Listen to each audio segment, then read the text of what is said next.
In the 8 years that I've been studying Excel, one of the things that I've come across the most is the fact that I'm always having to try to figure out a solution to some problem.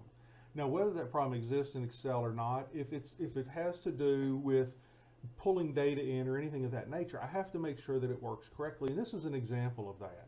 So you'll notice what we've got here. We've got all these blank grades. This is from, let's say, students who just weren't here to take this test and they haven't made it up yet. Now, it doesn't affect their overall average. See here? Because this essentially, because there's no number, it doesn't make a difference. Now, if I were to put an X here, you would see it doesn't affect it either. Now it just changes this to value though. But because there's nothing here, the average over here is perfectly fine. Our issue is here. Now, on a single student basis, this wouldn't be a big deal. Where it becomes a big deal though is down at the bottom.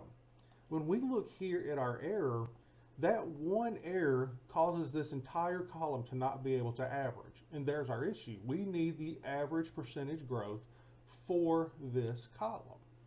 So, to find that, we have to make this divisor error disappear. And that's where our formula for today comes into play, this IfError formula. Now, I've got here in parentheses nesting formulas because what we're going to do is we're going to nest this formula here for percentage change inside of our formula for IfError. That will allow us to remove the error and it will allow the formula to actually run and to calculate growth for the entire column. Now, nesting is placing one formula inside of another. So we're going to nest the percentage change formula. And essentially when you do this, you're talking about doing an IfError and then your formula and then a comma and then the quotation marks to make that disappear. Now you could put something inside the quotation marks if you wanted, and depending on your application of the formula. For us, the two quotation marks side by side are going to equal a blank. So what we'll do is we'll start at the top. We'll just take these scores out so that we get the error here.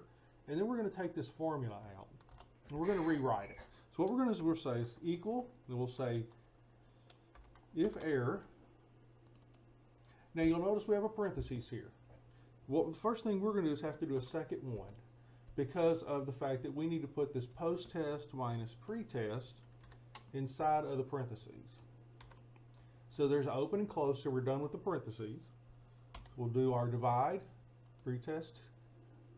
So we've got that here. So now we have post-test minus pre-test divided by pre-test. So we're good on that end. Now we have to do a comma, quotation, quotation, and then close it. So you notice here's our open period, our open parentheses are closed, our formula's inside it, and we hit enter. Now you'll notice we get a blank. So when we drag down, notice the blanks now disappear. We can go in and throw some scores in here. The formula works as it should. So we'll go ahead and just drag this down. And our goal here is once we drag it to the bottom, it updates everything. And now you'll notice that we're able to actually get a percentage. Now this is set up as numbers. So what we're going to do, of course, is change it to percentage. And we get 3.11%. Same thing with this one. We'll just change this from number to percent real quick. There we go. So now we have our percentage. And the reason why, of course, is because we eliminated our errors. And that's the key point here, is that we're using the IfError formula to say if there's an error in our formula, then blank. So a lot of times we just see this IfError, and that's what we're saying here. So we can look at it again. So if there's an error in our formula here, then quotation, quotation means give us a blank. And that's exactly what we did. Now we can do the same thing over here with post-test 1.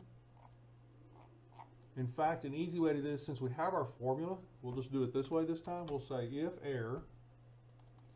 Now you'll notice we have the parentheses, the single one, so we want to make sure we add another one in. That gets our formula right, because here's our parentheses. And then we'll just do comma, quotation, quotation, close it, and there we go.